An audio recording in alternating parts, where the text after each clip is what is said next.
Good morning to those who are in South Korea, and good evening to those who are in Brazil.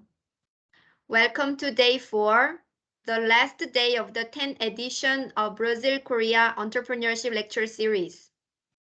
As we have different panels with a different audience during the last 4-day event, we will repeat the opening remarks before we start the panels, so that everyone has the same opportunity to comprehend the value of each panel. Our ultimate goal is to create an ecosystem to promote the entrepreneurship relations between Brazil and South Korea with the collaboration of the experts and entrepreneurs engaged in this matter. I am Soo Ko, and I am founding partner of Golden Oak Consulting and founder of Brazil-Korea Entrepreneurship Lecture Series. Golden Oak Consulting is a financial advisor in mergers and acquisitions based in São Paulo, Brazil. And through our network and team of experts in and out of Brazil, we support the entrepreneurs and investors to thrive through their business. We have been serving our clients since 2016, and we will complete 7 years next year. In parallel, as immigrant in Brazil, being originally from South Korea, I was given the opportunity to create a very exciting initiative to support entrepreneurs interested in developing the relations between Brazil and South Korea through a series of lectures by the experts in diverse areas which operated under the name of Brazil-Korea Entrepreneurship Lecture Series. Since its foundation in 2016, we hosted 9 editions of the lecture series. Before the COVID, we used to host in-person private events with around 60 people to share the expertise and experience among the speakers and attendants. Then we had the COVID, and even during that challenging period, we did not stop the project and kept doing our lecture series, when we also brought the guest speakers based in different countries such as South Korea and United States. Due to that experience we accumulated, we are today hosting in real time the 10th edition, day 4, with distinguished speakers and participants from South Korea, Brazil, and United States, where many overseas Koreans and Brazilians reside. Therefore, I am deeply honored to welcome our guests to our online event and invite each one of you to make the best use of the following panels during the event. On day 1, we had a very interesting panel on tax issue involving cryptocurrency and ESG. On day 2, we had an exciting panel on cross-border venture capital investment opportunities, Brazil, South Korea, and visa alternatives in Brazil.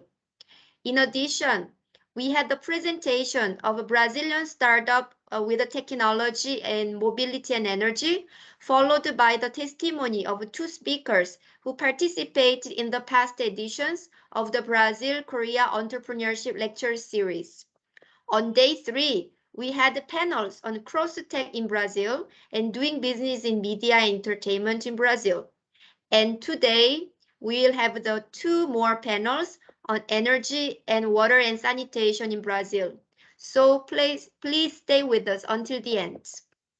I would like to express my words of gratitude to those who supported us to bring this 10th edition to the reality, including Korea International Trade Association as a co-organizer, BR Visa, 봉지아 뉴스 좋은 아침, Korea Foreigner Assist Center, Brazilian Institute for Development of International Business Relations, and many other institutions of great prestige serving the entrepreneurship ecosystem in Brazil and South Korea. Now, I would like to start our program of day 4. We are planning to finish our day 4 before 10 p.m. São Paulo time and 10 a.m. Seoul time. In order to optimize our time and resources, we have chosen the formats of the panel where the speakers will have time to do their presentation and the moderator will address the questions. Let us begin the panels. Our first panel is Investment Opportunities in Brazil's Energy Sector. The moderator of the panel 4 is Mariana Campos, Associate at Souto Correa Advogados. Mariana graduates from the Law School of FGV Rio and holds an LLM degree from the University of California, Berkeley, with 2 specializations in energy and clean technologies and environmental law. She also holds a certificate program in Brazilian environmental law from PUC Rio and a master's degree in urban law from UERJ. Mariana advises clients on regulatory issues of the energy sector, energy, oil, and gas. She's also working on energy topics such as renewable energy, including hydrogen and biomethane markets, mitigation and adaptation strategies for climate change, and carbon capture. Mariana, the floor is yours. Thank you, Sue. Good evening from Brazil, everyone. My name is Mariana, and I'm an associate at Souto Correa Advogados, and I will be serving as your moderator today for our 1-hour session. As a moderator, I will be monitoring the time, and I will also be monitoring the chat, which can be found on the tab to the right of the screen.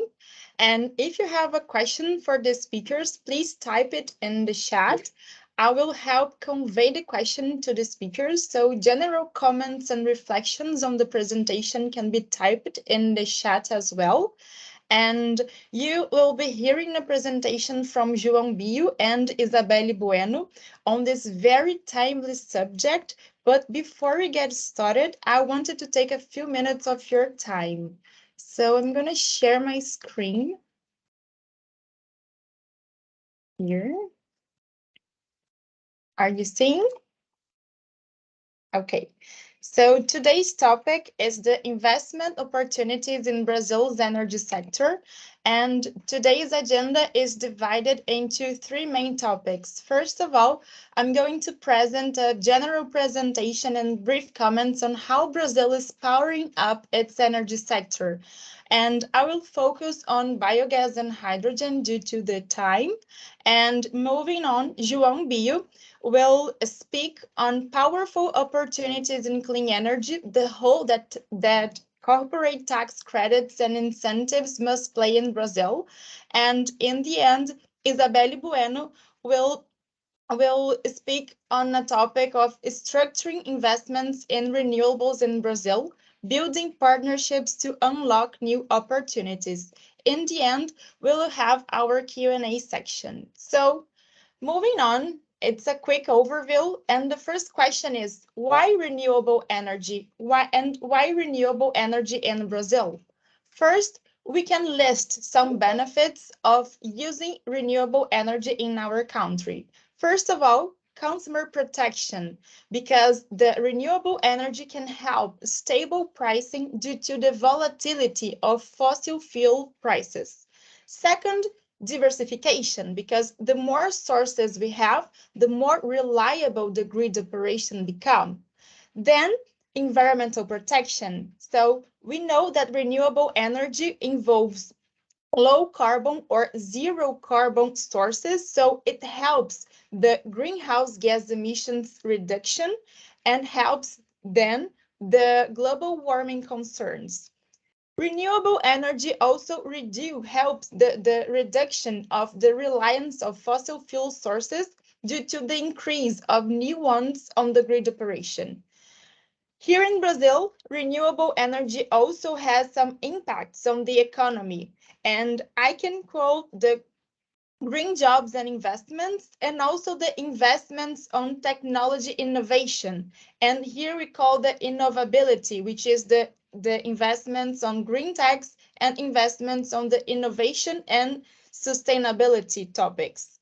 And renewable energy and Brazil helps Brazil to keep its leadership position in the globe in this topic, in this energy topic. But here in Brazil, we have some challenges, and the first of the big challenges that we have is the cost, because building the renewable energy plants and buying the equipment it's not a cheap thing to do. So it's not that cheap to invest on renewable energy plants. We also have environmental impacts, especially for those who live nearby these plants, the local communities. And we also have transmission issues, but it's not an issue, but it's the fact that you have to produce and you have to transport the energy. So you have to interconnect your plant with the grid, the national grid that operates here in Brazil.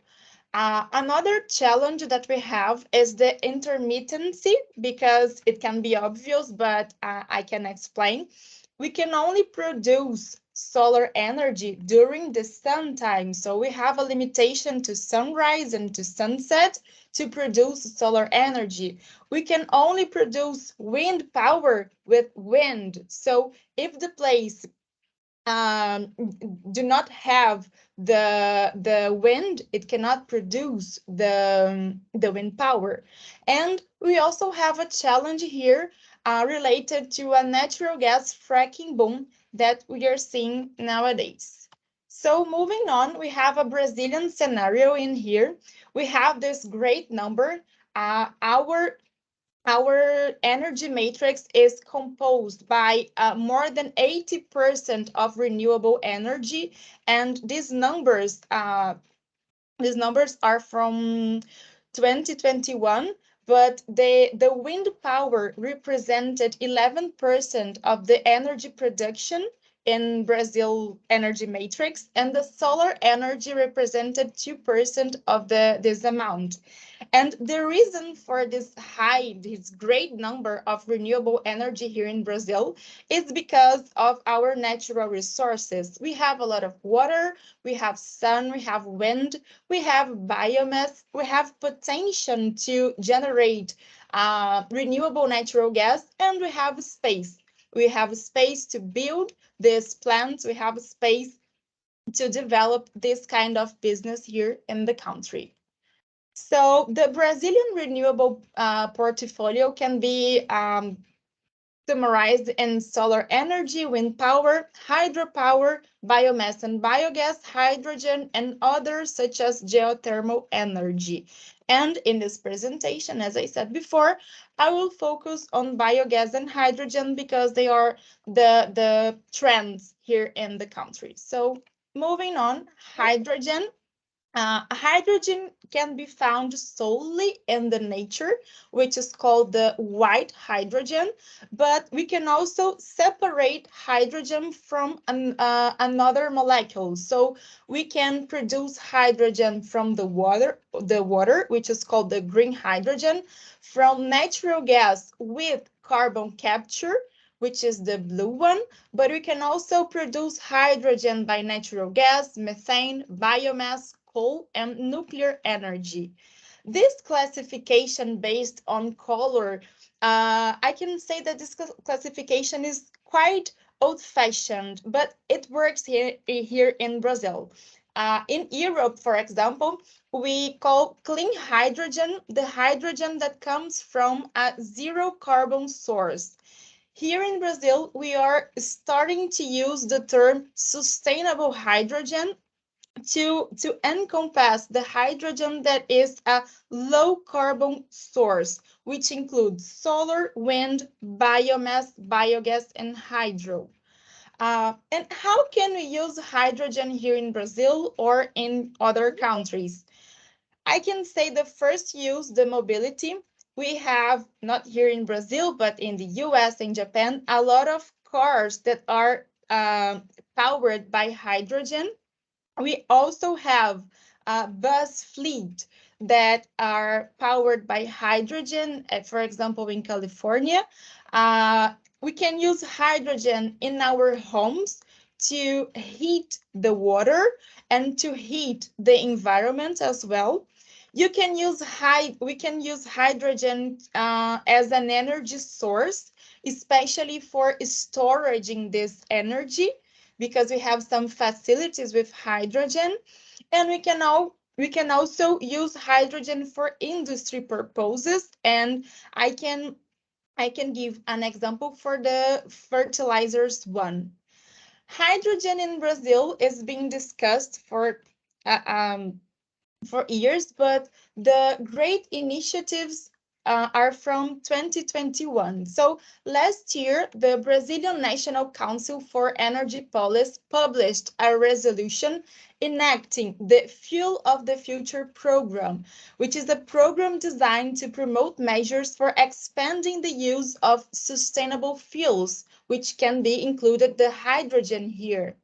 This year, the Council published another resolution that creates the National Hydrogen Programming, establishing some guidelines and some principles that can be applicable to the hydrogen business here in Brazil. We also have a discussion this year, a bill that is being discussed in the legislative. This bill includes hydrogen as an energy source in the Brazilian energy matrix and provides that by 2032, at least 5% of hydrogen will be added to the gas pipeline network, and 60% of the hydrogen that can be produced must be sustainable hydrogen, which is the hydrogen produced with solar, wind, biomass, biogas, and hydropower. And by 2050, these numbers must increase. That should be at least 10% of hydrogen added to the gas pipeline network, and 80% of the hydrogen must be produced by sustainable sources. The bill also establishes that the ANP should be the regulator of this production of energy.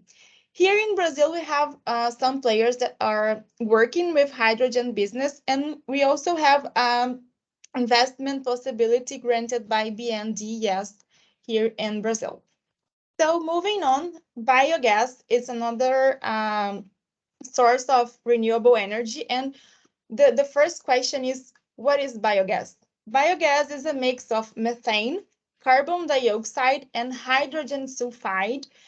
Methane is basically a greenhouse gas, and biomethane, which is the renewable natural gas, is the type of this biogas that contains a high percentage of methane. Methane is considered a short-lived climate pollutant and has a global warming potential due to the amount of the methane in the atmosphere. Methane is responsible for about a quarter of global warming. Methane also releases carbon dioxide upon combustion, and the reduction strategies here for the methane include in the first scenario to avoid, then the capture and flare, and then the capture and use. And here the use, we are trying to add energy use for this methane here. And the sources of biogas and biomethane. How can we get biomethane? We can get by an anaerobic decomposition of organic matter, which is the bacteria that work on animal waste, animal manure, or gasification, which is the heat of wood, agricultural residues, and the biogas can be obtained by landfill gas recovery systems and wastewater treatment plants. Here in Brazil, we have some policies, and the starting point here in Brazil is that we recognized that our way to manage organic and urban waste is not the best way, and it causes some environmental damage. So it's a mindset change here, because it's a transformation of an environmental liability into an energetic asset. The biomethane is becoming a new source of energy here.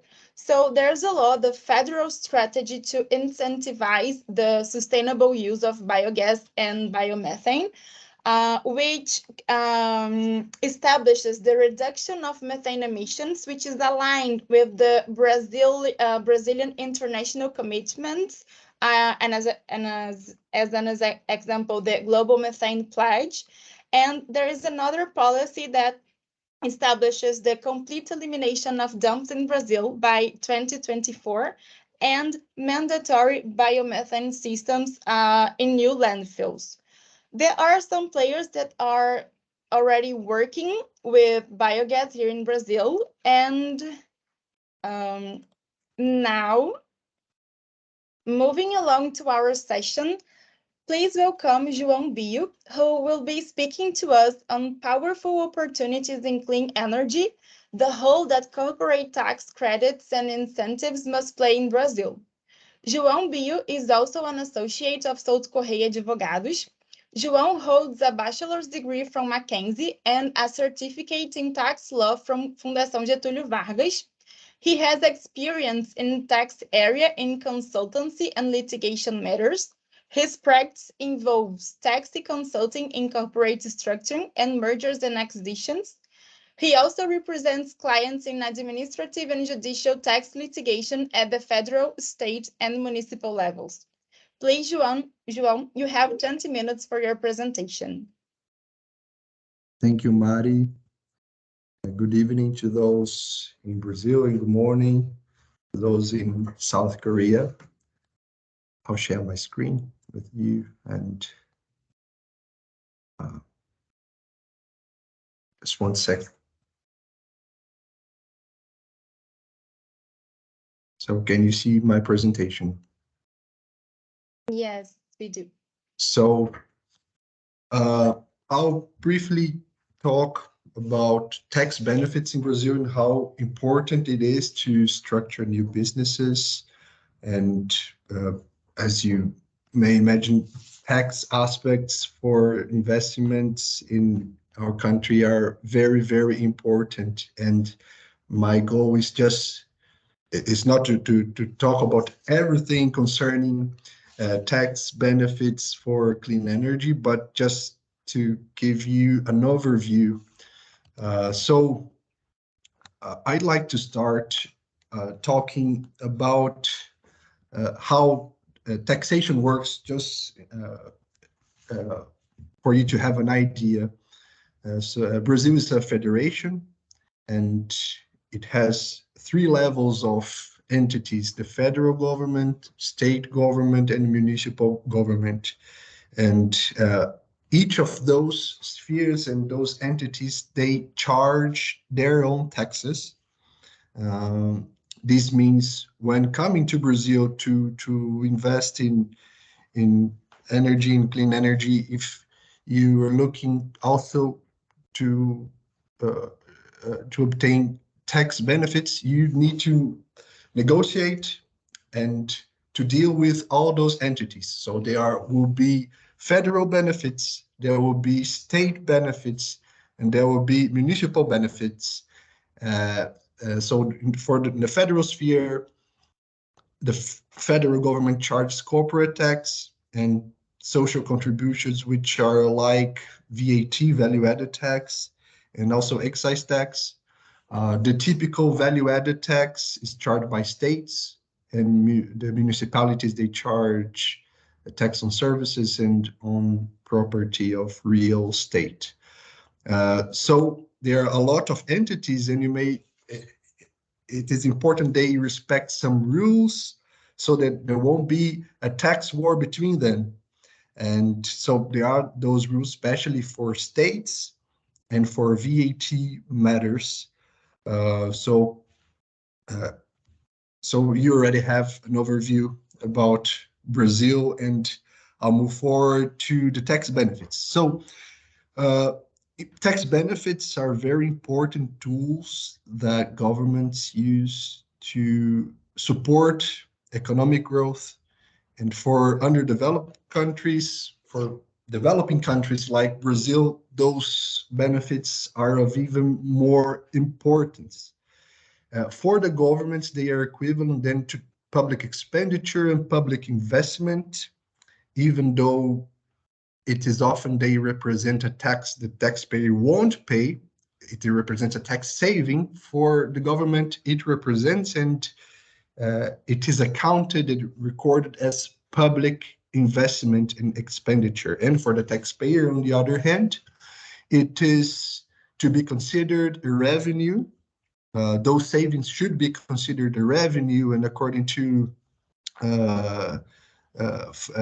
IAS rules, IFRS rules, they should be recognized as revenues, and this is a big topic, how this recognition is made and the taxation of those revenues, but I won't spend long on this topic. So then tax to invest here, because there are a lot of entities, it is very important to think and to make a kind of tax benefits engineering. So maybe it will be of importance and will represent good tax savings if you import parts for the power plant from a specific port in Pernambuco state, and that you sell your energy located from another state, and that your clients, your customers will be located in other states. So it's quite complex, but it can represent good tax savings if the investor, before investing, makes this tax benefits engineering to take the best from each tax benefit. So there's not, if you are located in a certain state, the taxation won't be the same as if you're located in another state. So this should be taken into account before investing here. So moving forward, I'll just talk about the most important benefits.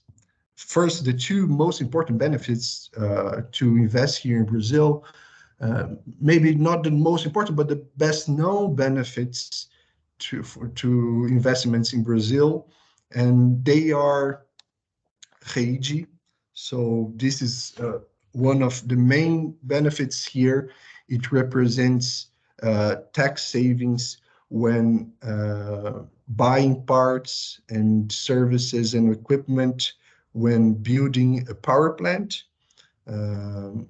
And this benefit is applicable to specific sectors which the federal government considers to be of relevance to the development of Brazil. Energy sector is one of the sectors, one of the important sectors. So REIGI is applicable to them, and it is a very important benefit to the building of the power plant, for example. So when you build a power plant, if the plant is eligible to REIGI, it will represent very important tax savings on those social contributions, which work alike VAT. It's different. It's not exactly VAT, but it is alike.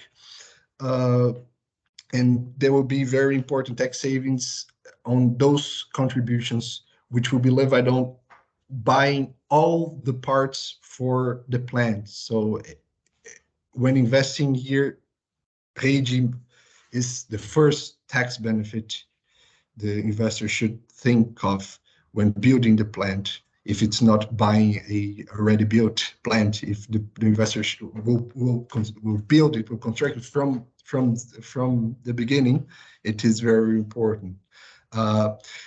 Second, as I said, it depends on where the plant and where the investor builds his plant, in order to know if there will be specific rules for states and for specific regions of Brazil. So there's another very important tax benefit, which is called SUDAM and SUDENE. They are benefits that can represent a saving of corporate tax for those companies located in North and Northeast.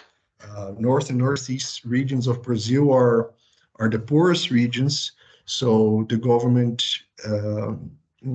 has this policy to support investments in those regions, And if the company is eligible, if for those benefits, they will spare up to 75% of corporate tax. So this is another very important benefits for those investing in the north and northeast regions.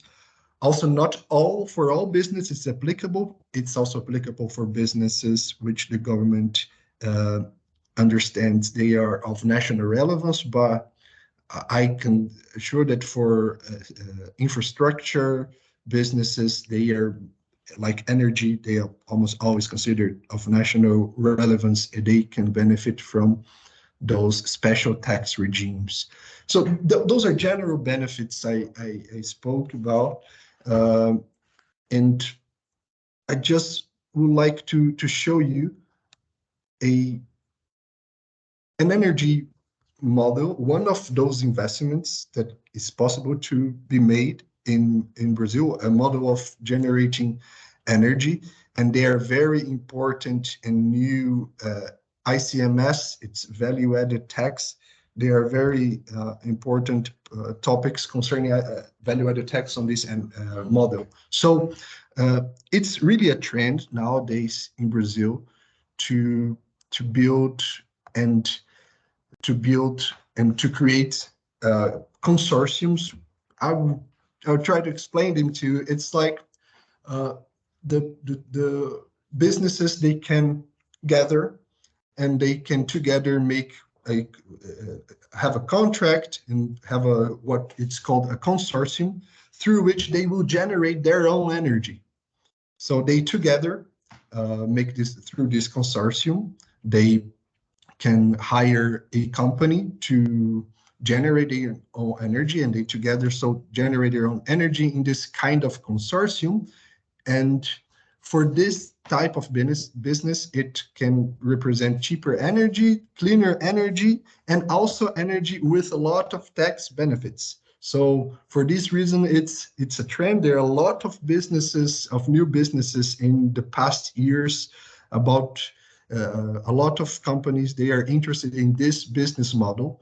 And as well as those benefits I already talked about, there are important value-added tax energy, because value-added tax, ICMS on energy, is very expensive in Brazil. So even if the energy on this, by using this model, would be as expensive as normal energy, only having this value-added tax benefit, it would make it very attractive for the customers and for those companies interested in investing in this energy model.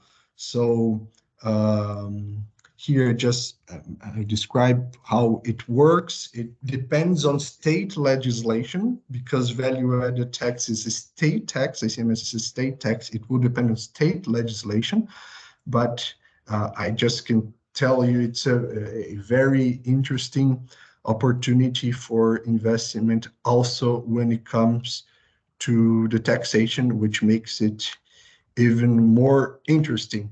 So those were the three benefits I just wanted to present to you. There's much more. As I told you, there are a lot of entities in Brazil. It is it is complex to make this engineering of benefits when structuring and when investing here, but if it's well done, the tax savings are massive, and surely the taxation from it won't be a challenge, but it will be something that will make which will support a business. It will come from a challenge to a topic that will make the businesses easier, maybe, for the investor. As I told you, there are more benefits for clean energy, for biomethane that Mari just spoke about. There are benefits in São Paulo. There's legislation being discussed in the Congress about more benefits for biomethane and hydrogen. It's a very dynamic topic. There are always new things from states, from federal government, from municipalities, but it's challenging. But it is they are very important for the opportunities on the energy sector. So this was my brief presentation. I will be open to answering questions if you have them. Thank you, Mari. Thank you, Sus. Thank you for all those here in Brazil and in South Korea. Thank you very much, João, for addressing this interesting topic. Now, moving along to our session, please welcome Isabelle Bueno, who will be speaking to us on structuring investments in renewables in Brazil, building partnerships to unlock new opportunities. Isabelle Bueno is also an associate of Souto Correa Advogados. Isabelle holds a bachelor's and a master's degree from Universidade Federal do Estado do Rio Grande do Sul and an LLM degree from Northwestern University. She acts in the areas of corporate and contract law with experience in corporate transactions in general, including M&A proceedings, spin-offs, consolidations, constitution of joint ventures and consortia, participation and organization of shareholders' meetings, partial or total dissolution of companies, corporate restructuring, and succession planning. Please, Isabelle, you have 20 minutes for your presentation.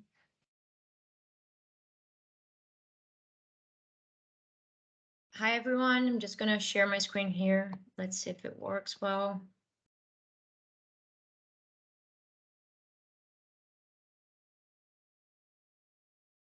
I believe João needs to leave. Okay, thank you very much.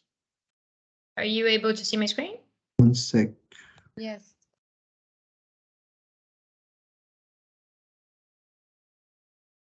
Is that okay? Okay, good. So hi, everyone. It's a pleasure to be here. Have a good evening for those in Brazil. Good morning for those in South Korea. Today, the issue we're going to be discussing is investing in structures to invest in renewables in Brazil. So our agenda is like a very brief introduction, why we're discussing this, then the issues that I chose as the ones that would be more interesting for us to discuss, which are self-production and distributed energy generation, and just then general caveats about investing in renewables in Brazil. Just general introduction about the firm. So Mariana already did a very good introduction about why renewables matter. She brought us numbers that show that Brazil has a very interesting energy matrix. We're about three times more relevant in renewables than the rest of the world. There's a recent survey by Bloomberg New Energy that points out Brazil is expected to attract $300 billion in infrastructure investments in the energy sector by 2040, which results in an increase of 189% of its current capacity. Also, according to Bloomberg, although like hydropower will still be something like very relevant for us, other technologies may take the lead in terms of growth, like solar energy and wind energy. Especially solar energy is forecasted to grow by 116 gigawatts. And there are like a lot of people saying that is the perfect time to invest in renewables in Brazil. But also, oh, I think my screen is freezed. Sorry. Okay. But also, like, the reason why we're discussing this is because investing in renewables in Brazil is normally subject to a lot of like regulatory requirements or even restrictions that just make this type of investment different than it would be like a normally equity deal or a normal structured debt, because normally you have to go around of a lot of red tape and regulatory details. So here, like we have different regimes, but for here today, I chose the self-production regime and the distributed generation regime. Just to make clear, I'm not a regulatory expert, so I'm focusing here on the structure of these deals. but of course, regulatory issues will be necessary. They will appear here and there because they are what make the structures work, or they're actually the justifications for the structures to be like that. João already explained about the tax benefits, so I'm not going to be addressing that as well, okay? So moving to the first issue, self-production. Well, the name is pretty self-explanatory. It's pretty much when you produce your own electricity, and then you're able to be granted a power self-producer license. But this, of course, is not applicable to every consumer of energy. This applies only to entities that are able to participate in the wholesale market. So you need to have like a certain capacity to be able to be part of this, or to be an investor, of course. Why do people take this road? Because some sectorial charges are not paid by self-producers. I have some examples here: Proinfa, CDE, ESS. Normally, like, the consumer is benefited because they enter long-term energy supply agreements that make them have a predictable cost for energy along like 30 years or maybe more. They have less sector charges, as I mentioned already. And the one developing the project has discount over transport tariffs. There's like this regulation is changing. It already changed through the past years, and there's a bill under discussion right now in the Congress. So it's something that we have to be like all the time up to date, and being able to always like check the new regulations and the new law. But that's the situation right now. Those benefits are really relevant. For instance, in your right, you can see a calculation using the data from March this year, when you can see there's like a benefit of 2.35 million reais for a year if you use a self-production model. And there are three models that are like the most recurrent, let's say like that, which are self-production by equivalence, self-production with leased power plant, and self-production with shared facilities. In the self-production by equivalence, as a consumer, you pretty much become a shareholder or a partner of the one developing the project. So the generation of the licensed asset will be allocated to shareholders according to the proportion of their voting shares. So if you enter in the project and you have 30% of their ordinary or like voting shares, you will be able to through a PPA, a power purchase agreement, you'll be able to consume that proportionally as energy. So the investor or developer will be the one responsible for the capex, and he will probably of course, this depends on like each economic group and each structure, but they will probably own like the preferred shares without voting shares, and also some voting shares that would have special economic and political rights. And the one consuming the energy will have ordinary or voting shares. They're proportional to their consume. To participate in this kind of structure, this model applies only to consumers with a minimum load of 3,000 kilowatts. So it's also a specific market. And normally, the developer and the consumer will enter a shareholders agreement where they will make sure the SPV, which is the asset in discussion, is still under developer's control. It's very common for like wind farms to be under this regime, for instance. Self-production with a leased power plant. The logic is very similar, but here you do not become a shareholder or something like that. You actually lend the plant and the land where the plant is. So you will have a lease agreement with the one developing the project, with the SPV, and you have an operation and maintenance services agreement. So that's how you actually pay for your energy. Together with that, you have an energy allocation agreement. So you'll be paying the developer for the rent of the plant, and the energy agency will see you as also a producer of energy because of that. The third option is a self-production with leased power plant, which is pretty much the same as we said before, but not with a single entity or with a single consumer, but with a consortium. João already explained what a consortium is, but it's not really an entity, is more like like it's very similar to a condominium. Actually, it's a vehicle under Brazilian corporate law that permits you to contract all together. It's very common in public biddings, for instance. So through these regimes, you can be seen by the agencies as a producer of electric energy, and then you can enjoy all the benefits that I've just mentioned before. Changing the subject right now, let's talk a little bit about another model, which is distributed generation. Distributed generation has been very trendy since I want to say like 2012, when we had like the first like clear resolution about it issued by ANEEL, which is our regulatory agency. In Brazil, generally, like only medium and large consumers can purchase energy in the wholesale market. Like I just mentioned, like self-production regime only permits players who are in the wholesale market. And other customers, which we call captive customers, the captive market, they have to buy energy from the big distribution companies, and they pay tariffs, they pay fixed amounts, and sometimes it doesn't make sense. But now, through this new regime, captive customers became able to generate their own energy up to the limit of 5 megawatts using cogeneration or a renewable source being called prosumers. Prosumers is a new term, which is like pretty much same as consumers, but it's the lingo in the industry. So they're able to generate their own electricity using vehicles such as consortia, cooperatives, or condominiums, as we're going to see in a few minutes.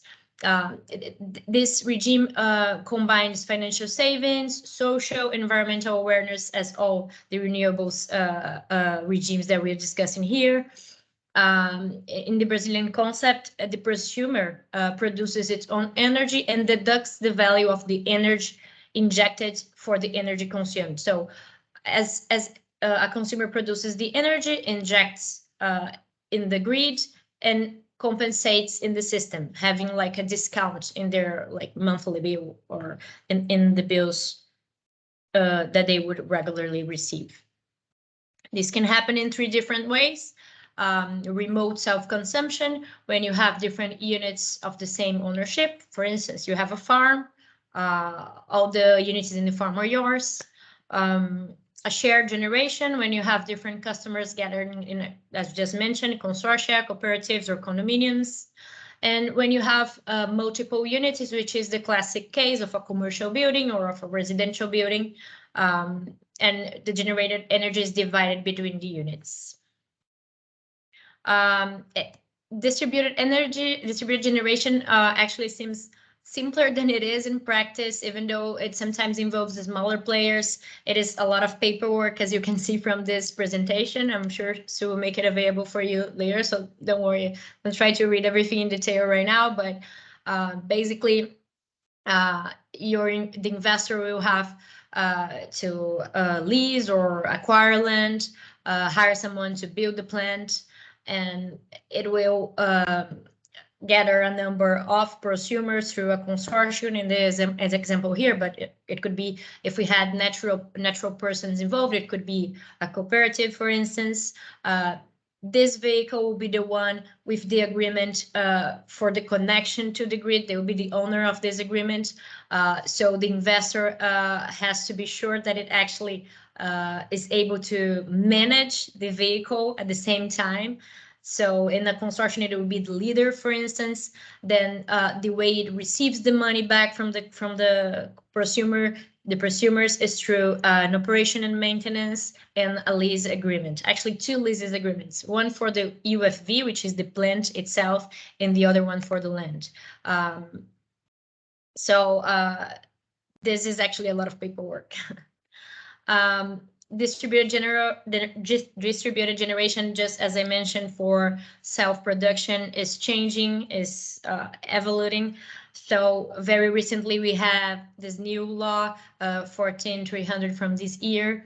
They changed a lot of the rules. So Basically, right now, you can no longer change the control of the license holder or sell the entity, which is the license holder, before you finish your works to connect the plant to the grid.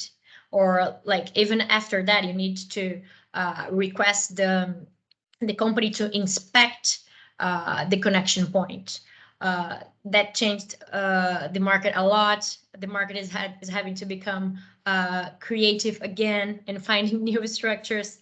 So as you see, it is a very dynamic market, and you always need someone to be very up to date as to these new rules and regulations. Here I have an example of the structures that we are studying right now to see what we can do to sell a project before that.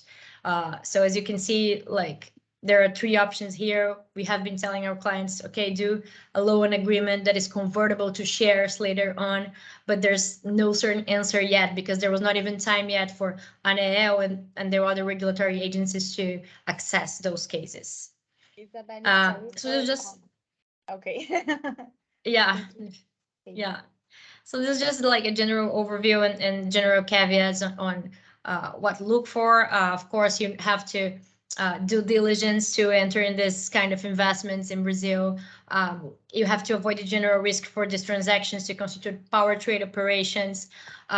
If you're a foreign entity, you have to be aware of the fact that there are restrictions to acquire and to lease land in Brazil. And of course, this structure will depend a lot on your structure, like as a group or as an entity or even a natural person. Thank you so much for your time. It was a lot of information, I know, but I'm sure like you can read it through with more time later. Thank you.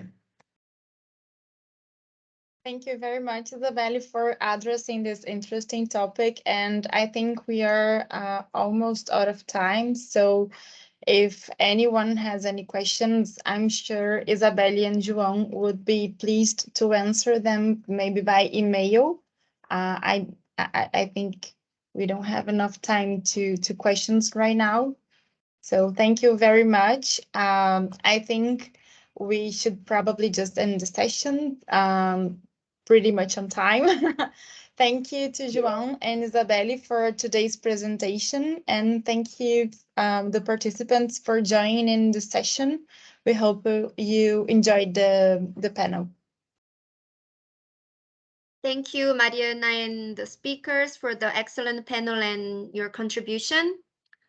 Our generation is living a very challenging time involving climate change, sustainability, and renewable energy. While in the past, the goal was to generate as much energy as possible to support the economy growth, even if that could compromise the environment. Today, it is fundamental to combine the growth with the environmental protection so that we can keep our life more sustainable. In this sense, both Brazil and South Korea have the commitment to contribute to sustainable economy, seeking for alternative and clean energy sources. And there is so much potential between both countries in collaboration in energy sector. We expect to see an increasing number of companies from Brazil and South Korea learning from each other in this area and create a synergy in developing renewable energy projects. By working together, we'll be able to contribute to job and wealth creation and training of qualified professionals engaged in renewable energy in law, business, finance, technology, and regulatory, among others. Now, let's move on to the next panel, our last panel of the edition. Our next panel is about the new sanitation framework and new sector opportunities, and our moderator will be Caio Yoshikawa, partner at PG Law. Caio Yoshikawa is a partner of the corporate, finance, and regulatory areas of PG Law in São Paulo. His expertise includes complex mergers and acquisitions, joint ventures, corporate reorganizations, negotiation and analysis of business contracts, structuring and negotiation, national and international loans and financing, capital market operations, capital market litigation, banking and capital market corporate governance, foreign investment, as well as infrastructure regulation and financing. Currently, in addition to being partner at PG Law, he also coordinates the Center for Asian Legal Studies at the Law School of the University of São Paulo, USP. Caio Yoshikawa holds a bachelor's and master's degree in law from the University of São Paulo. Caio, the floor is yours. Thank you so much, Sue, and good evening for Brazilians and good morning for those in Korea. It's a privilege to be here again one more year to discussing very interesting topics that can be very significant in the relationship between Brazil and South Korea, and especially this topic that is a hot topic, that is the new sanitation legal framework. I'd like to make a brief introduction about some important changes introduced by the new law, and then I will introduce the speakers later. The first thing is that Brazil has a huge problem of development, socioeconomic development, and many of this may be attributed to the lack of infrastructure. And in terms of coverage of sanitation, especially treatment of sewage or treatment of water, Brazil has a long way to reach the level of the rich countries.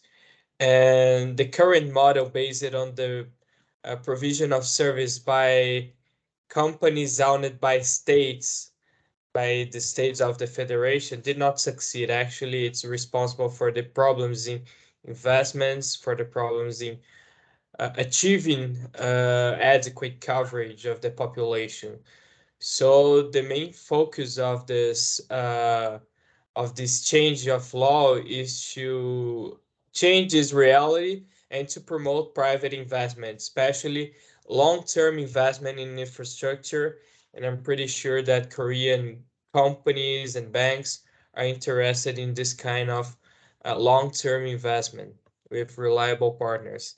So the idea behind the new sanitation legal framework is to provide legal security and a proper environment for this kind of investments. Actually, it brings more sophistication to the sanitation agreements. It extinguishes the agreements that were carried out by inefficient state-owned companies without bid or without any competitive process. And also it sets forth some goals to achieve the population.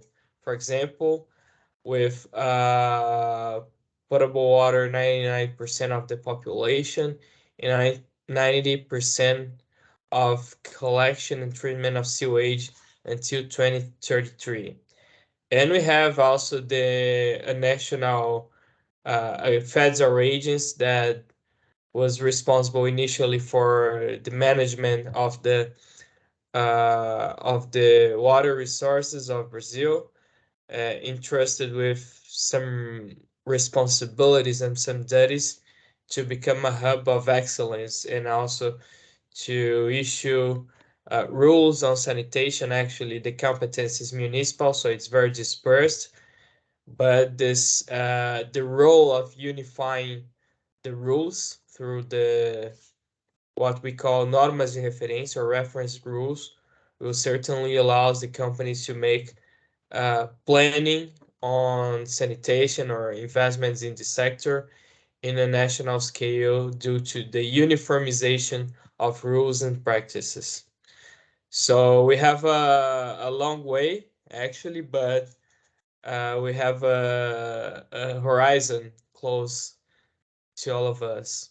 And for that, I would like to invite two very important people in the sector today. The first one is Felipe Tavares. He is partner of economics. His master's in applied economy by the University of São Paulo, and he was formerly a director of privatizations of the Ministry of Economy. He has been very engaged in this implementation of the the new sanitation legal framework. And also he's also a professor of economic theory applied to the regulation in the sanitation sector. And also he's associate researcher of the research center FGV Conhecimento. And also we have, after Felipe, we have Lucas Bento. He's the corporate legal manager at Igual Saneamento. He also is a partner of TN Advogados, a law firm. And also he is a doctor of laws by the University of Hamburg in Germany.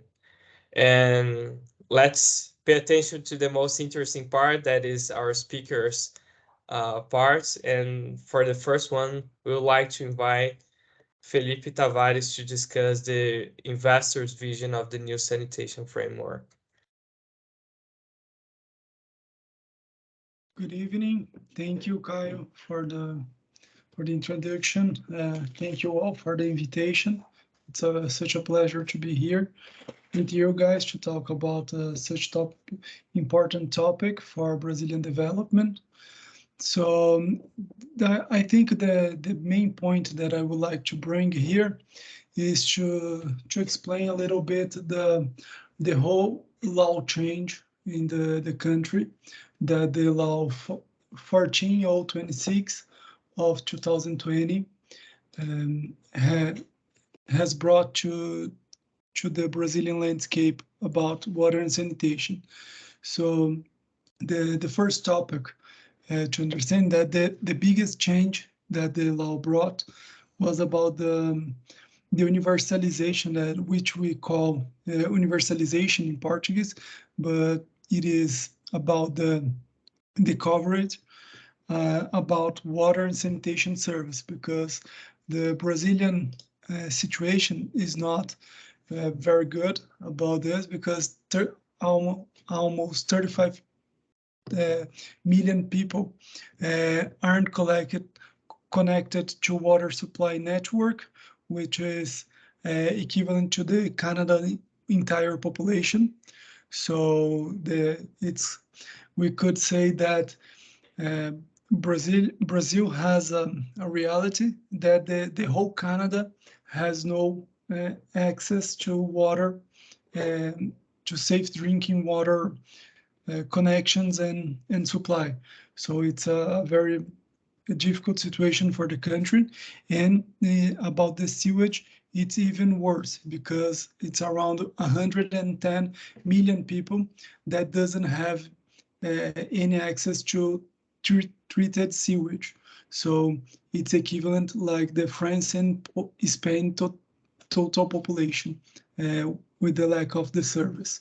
So this situation, we decided to fight the situation by setting very specific goals to the coverage and universalization, which means 99% of treated water goal and 90% for sewage. So with this new law, we have a totally different landscape for the country for the next few years. And especially because all those goals have to be accomplished till 2033.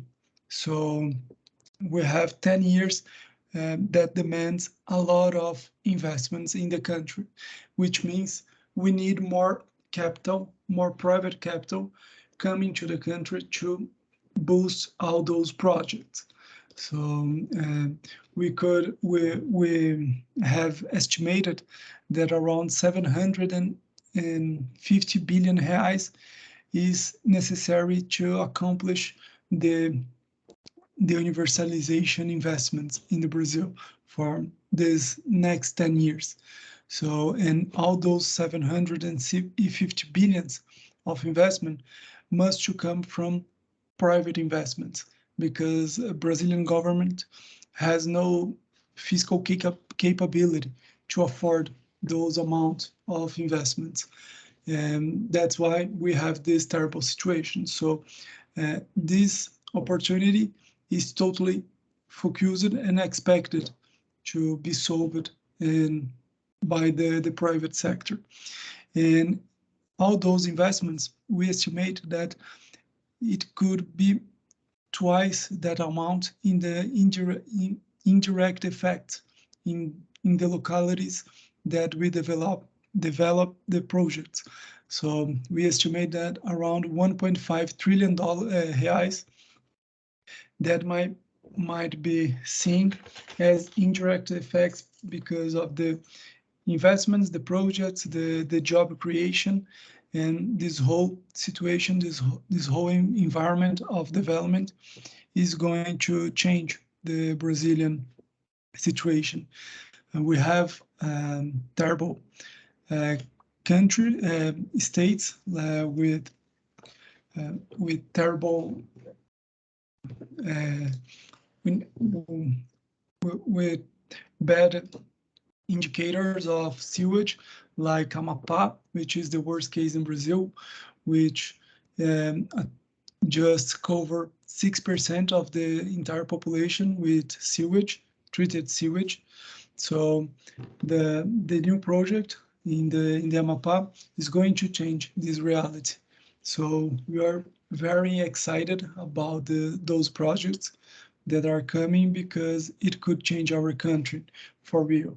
And the other change that the law brought to the country is the new role of ENA, the National Water and Sanitation Agency. It was the former water agency for the country, but now it has this duty of regulating water and sanitation. The most important thing to understand about the ENA duty about water and sanitation, that it isn't a direct regulator which regulates contracts and companies, because the service is the water and sanitation service is a municipal service. So the federal government can't regulate the sector because the cities has to do it.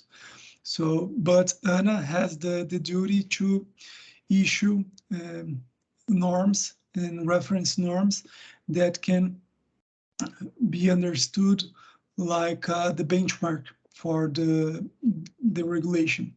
So the municipal the other regulators in Brazil from the cities, they have the support from ANA that is designing and issuing new reference for the regulation in the sector.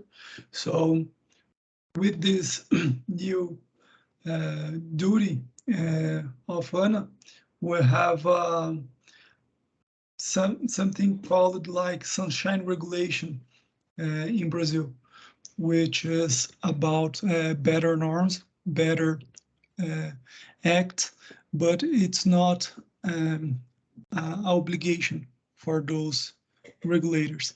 And the main point that gives the incentives to the other regulators to adopt those reference norms is that if you don't follow the ANA rules, you can't access public money in the country.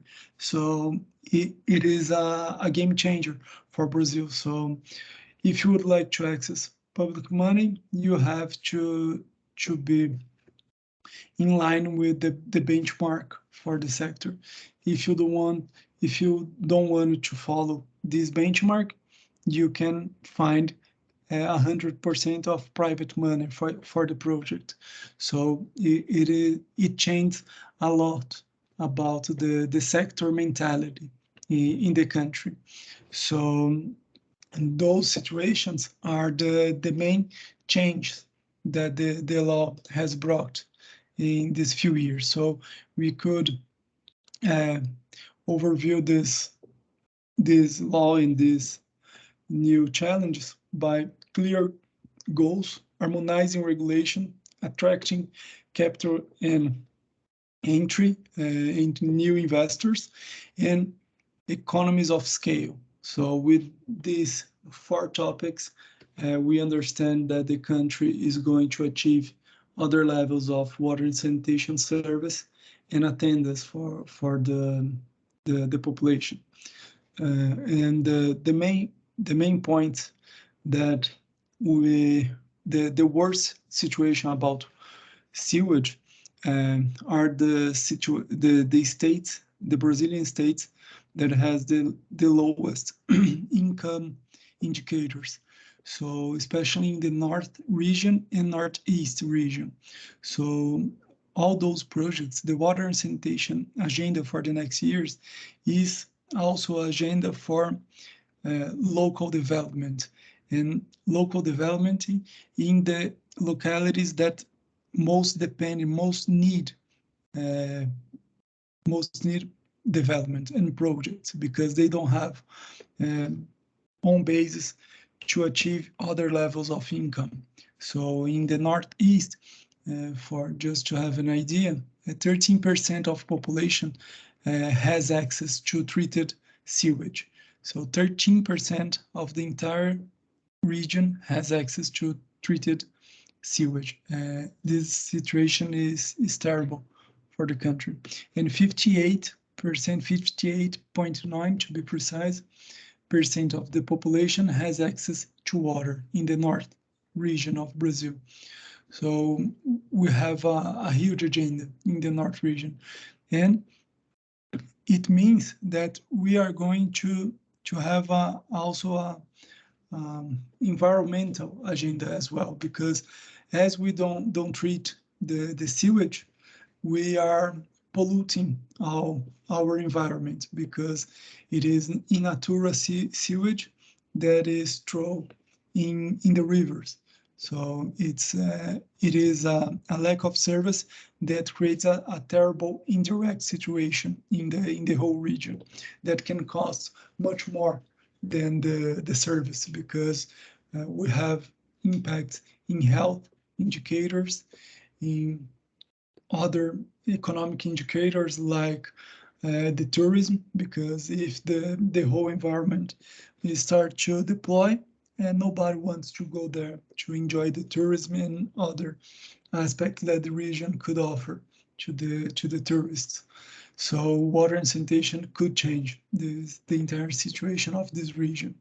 And in the Northeast, the second place that suffers more with the lack of the service, only 30% of population has access to sewage, treated sewage, and 74%, around 74%, has access to water.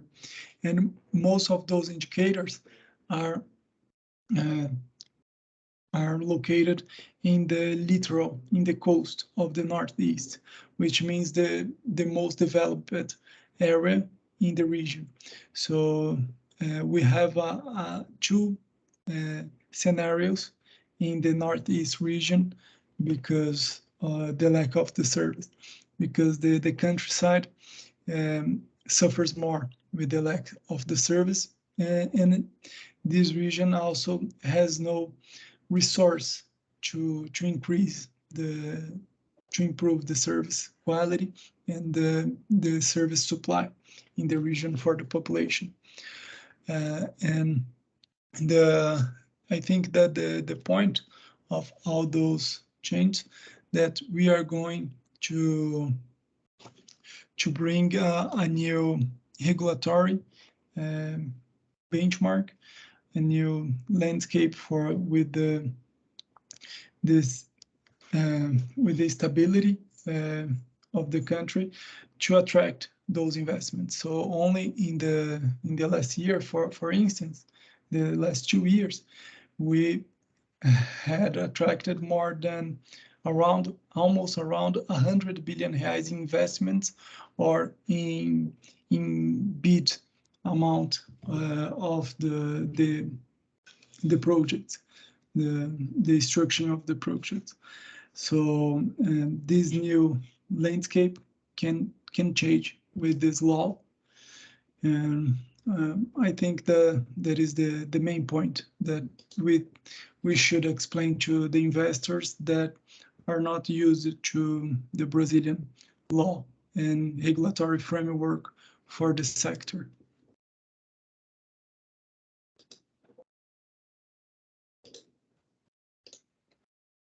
Thank you, Felipe. Thank you so much for the information. It's very useful, especially the size of the challenge that we have, and also our sources, the importance search actually for financing in the sector. And then next, about the source of finance, actually, we would like to invite Lucas Bento. He's a corporate legal manager at Iguá Saneamento, one of the main private players here in the sector today. Good evening, everyone in Brazil. Good morning, everyone in South Korea. It's my greatest honor to be here for talking. Different from Caio, it's the first time I'm here at the conference, so I'm really glad to be welcomed here.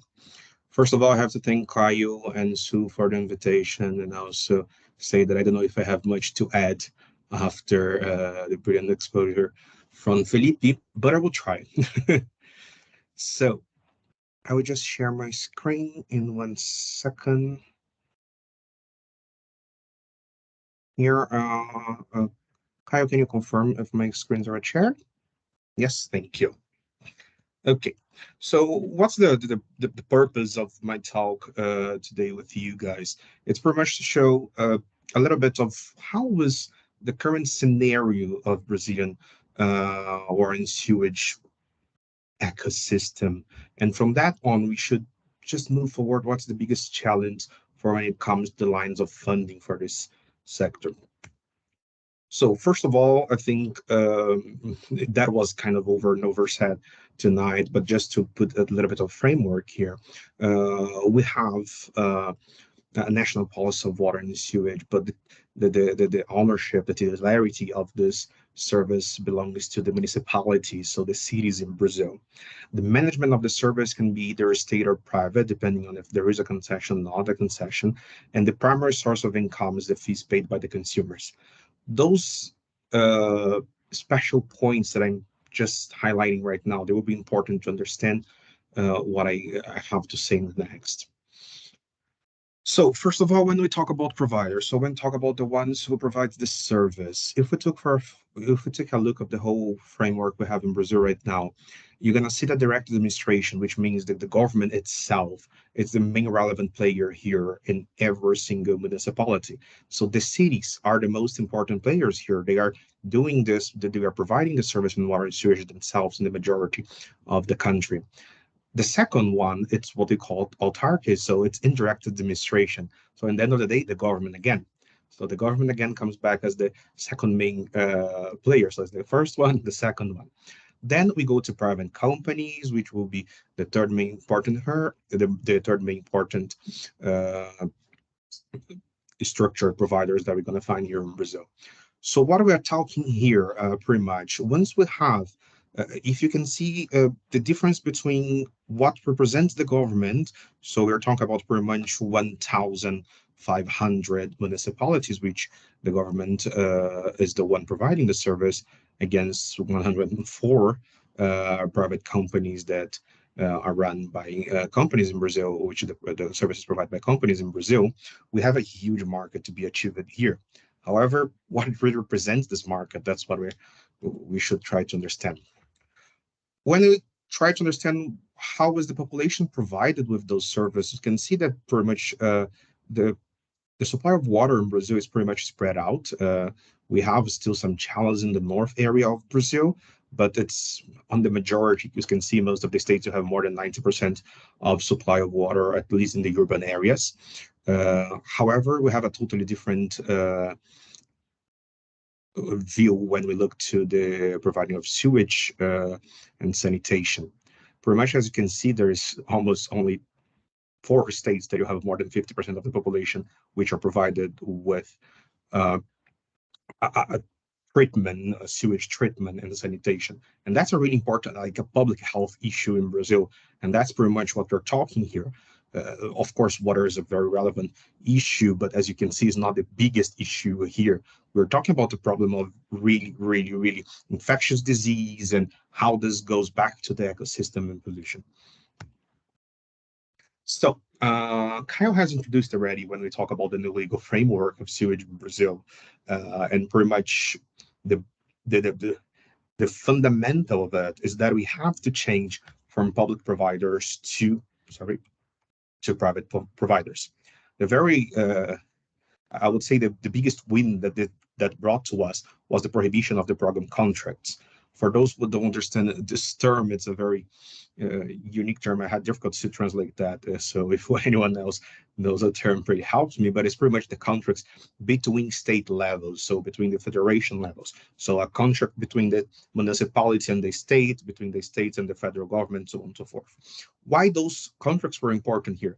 Because municipalities, most of the municipalities, they weren't able to take the service by themselves. So they would make contracts with the state level, either to the state level, run the service by itself, or through a state-owned company to run the water and sewage company in the situation in these locations. So the fundamental win we have in the new legal framework is the prohibition of those contracts.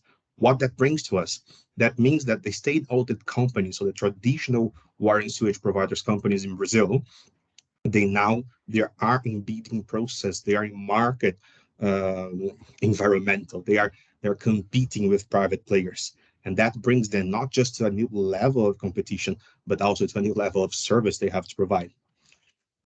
The second biggest win we have here, it's the legal framework itself, the legal purpose of the framework itself, which is the universalization. So the idea that we have to, by 31st December 2033, bring potable water to 99% of the population and treated sewage for 90% of the population. So that's the biggest challenge that we saw there. It's still in the second part. Potable water is not we're not saying that's not relevant, so it's a way lesser challenge here. But to reach those means, as Felipe has just said, we're talking about a huge sum of money. We're talking about at least 142 billion in investments for potable water, 215 billion for sewage collection, which is an average of 27.6 billion. If we consider the price of 2 years ago, if we put all the corrections of this money over the time, we're talking nowadays something around 400 billion reais. Okay, I will apologize myself because my figure here is not in English, it's in Portuguese. I will just try to explain to you. The darker blue, it's what we call costly resources. So how we apply money that comes from banks and financial agencies. The almost green or lesser dark blue is the non-costly resources, which is pretty much the state resources that comes from the government. And finally, the lighter blue, we have the self-resources. What is important to take a look here?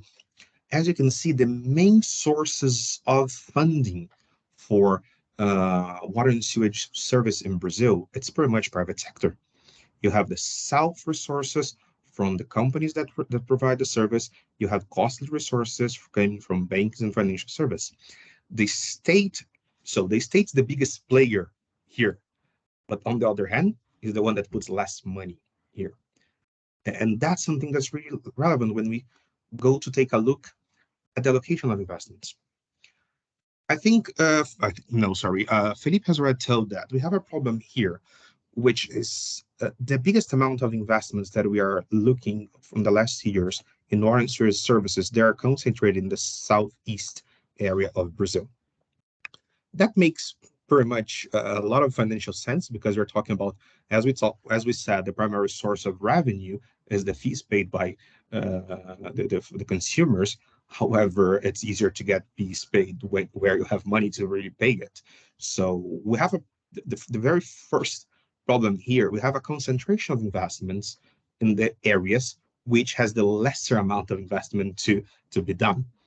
that reaches the goals of the universalization are the lowest possible here in Brazil. And this is pretty much the biggest financial challenge that we're going to face in the next years in order to really provide the universalization, to really try to reach the goal provided by the legal framework. So pretty much how companies, how the private players, so the ones that the legal framework are looking for, how they can fund themselves. They can go for public banks using some incentive lines of funding, like Caixa, BNDES. They have historic being the biggest roles, the biggest players in this market. They can run for some multilateral agencies, which, to be really honest, has not been a very relevant source of income in the last years, source of funding the last years, but yes.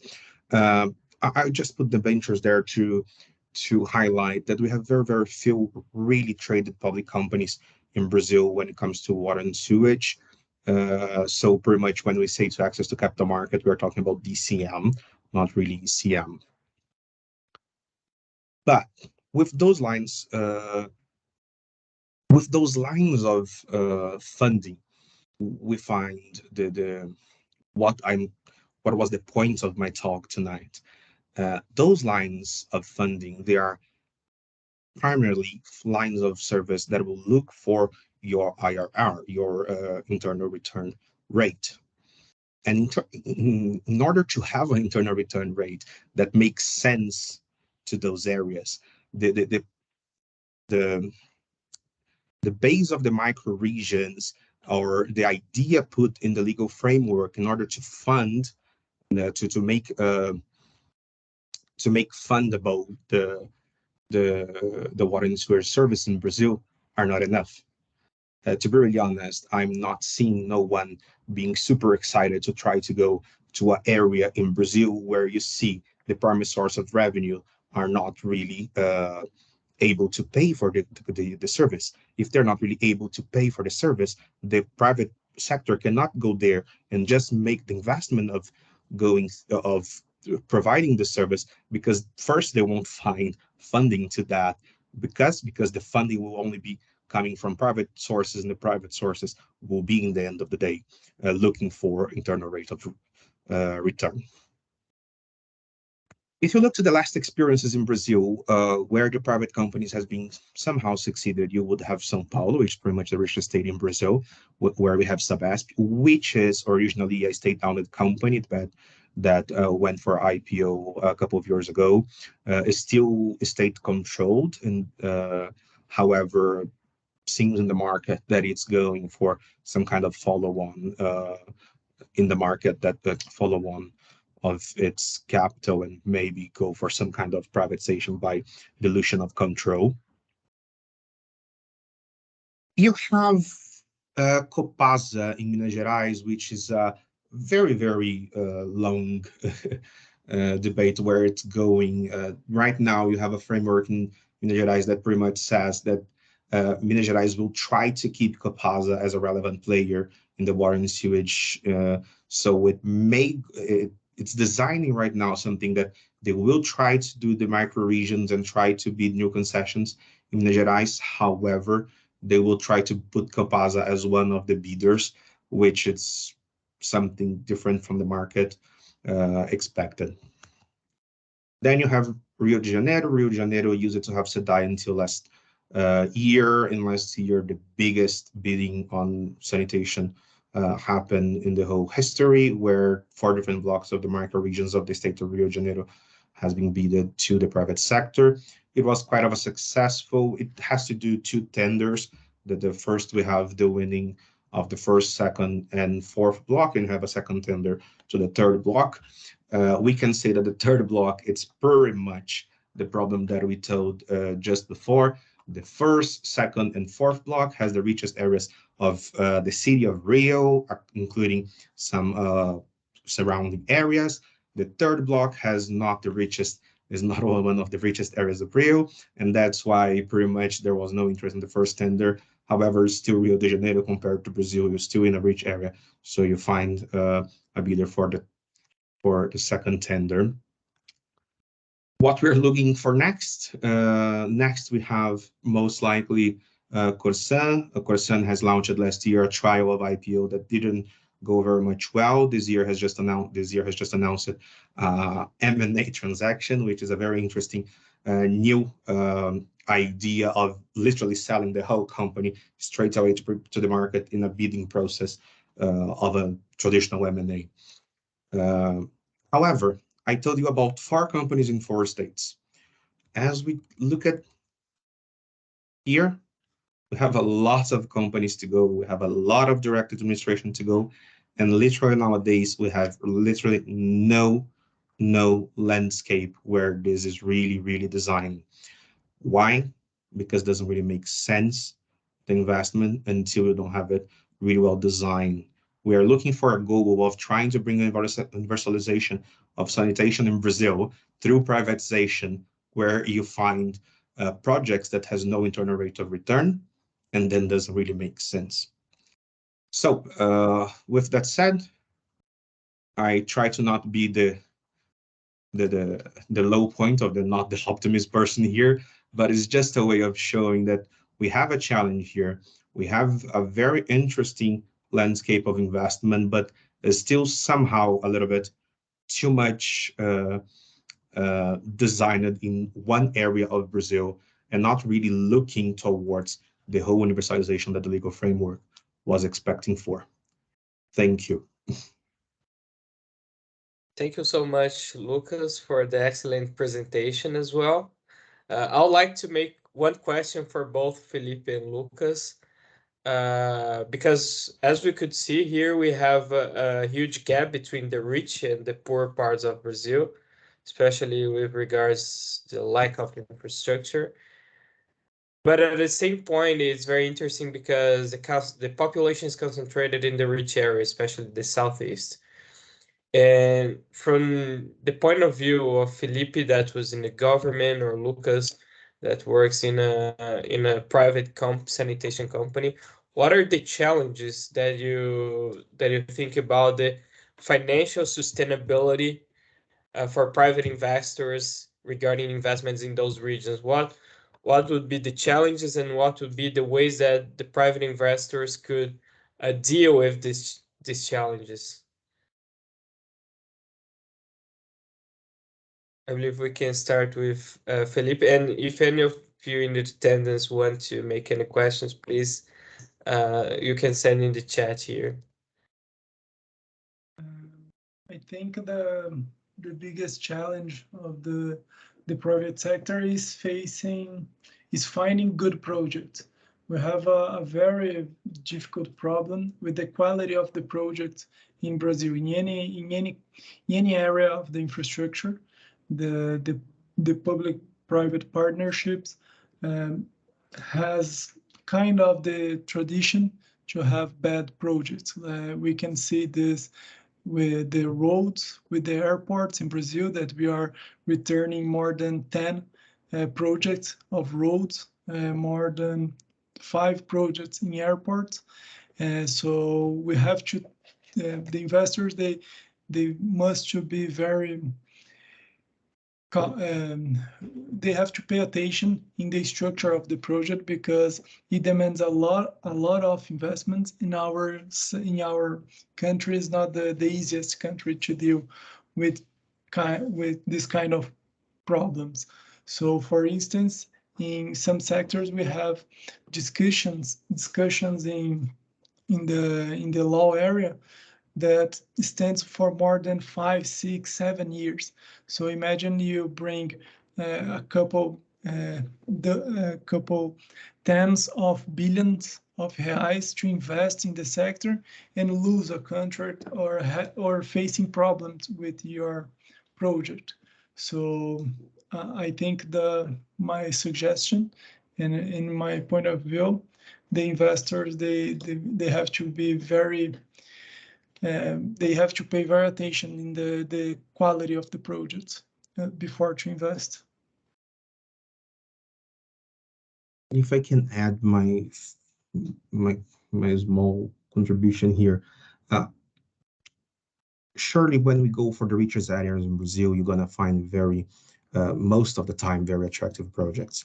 When you go for the poorest areas, you have the problem that the government is continuously putting money out of pocket in. If we have state-owned companies, every single month you have new funding from the government going to the capital of the company. You don't make a really revenue in those companies. A way of solving it, I do not believe that we can just assume that the reality of the economic landscape in Brazil will change, the consumers will start to pay, and because we have, I don't know, 5 million consumers in one region, they will pay. No, they are not paying the state-owned company, they won't pay the private company that comes in. What we can try to find, and that's, I think, the biggest challenge here, is levers. So alternative sources of revenue. If we keep just one primary source of revenue, which is the consumer paying fees, I don't see the math ending there. Like, you need alternative source of revenues that shall be explored by the players somehow, either with different service that can be provided together, or you have to be creative in finding alternative source of revenue. That's the only alternative I really see, because the primary source of revenue won't pay the bills. Thank you so much, Felipe and Lucas. Felipe brought more the viewpoint of the modeling of the projects, that it's very important. And Lucas, from the standpoint of the firm, the need for innovation and technology is very important in this regard, because it is a way for you to allow the companies and also investors to get the more value from the concessions they can get in this new process of restructuring of Brazilian's infrastructure and sanitation sector. Thank you so much. I would like to give the word to Sue again, and thank you so much, Sue, for the privilege that you've given to us to be here this year. And we look forward to in the next years also to continue contributing to this excellent initiative to make Brazil and South Korea closer. Thank you for the excellent panel, Caio, and speakers. One of the basic rights for sustainable development of the humanity is access to water treatment and sanitation. Brazil has such a huge population that still needs to be served by the sanitation infrastructure, and we believe that South Korea could contribute to this development through the experience and technology accumulated by the Korean investors and entrepreneurs.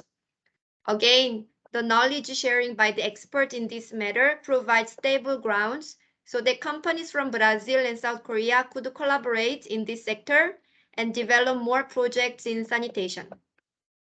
With this, we would like to close our 10th edition of Brazil-Korea Entrepreneurship Lecture Series. Congratulations to all speakers and participants, organizers and supporters who stayed with us during the last 4 days to promote the entrepreneurship relations between Brazil and South Korea. Each one of you played a very important role in this challenge, and we are deeply grateful for your contribution. We have no doubt that through our continuous efforts, the bridge between Brazil and South Korea will be even stronger, and we are confident that more companies from both countries will find the way to cooperate together in various sectors, such as infrastructure, media and entertainment, energy and technology. Our co-organizer KITA, Korea International Trade Association, hosts every year an open innovation in Seoul to bring together investors and corporates as well as entrepreneurs from all around the world to create a wide range of opportunities in entrepreneurship. We look forward to seeing the Brazilian delegation attending this event next year to be closer to the entrepreneurship ecosystem in South Korea. In the same sense, we also expect to see an increasing number of South Korean entrepreneurs and investors visiting Brazil next year to learn more about the opportunities in Brazil, and the team of experts will be here to support in each sector of the economy. The Brazil-Korea Entrepreneurship Lecture Series is part of the necessary steps to prepare these long-term and solid business grounds to support the companies in both countries. Thank you again for your attention and strong interest in staying with us throughout the panels during the 4 days. Have a great day to those who are in South Korea, and good night to those who are in Brazil. And we look forward to seeing you in our next edition next year. Thank you very much.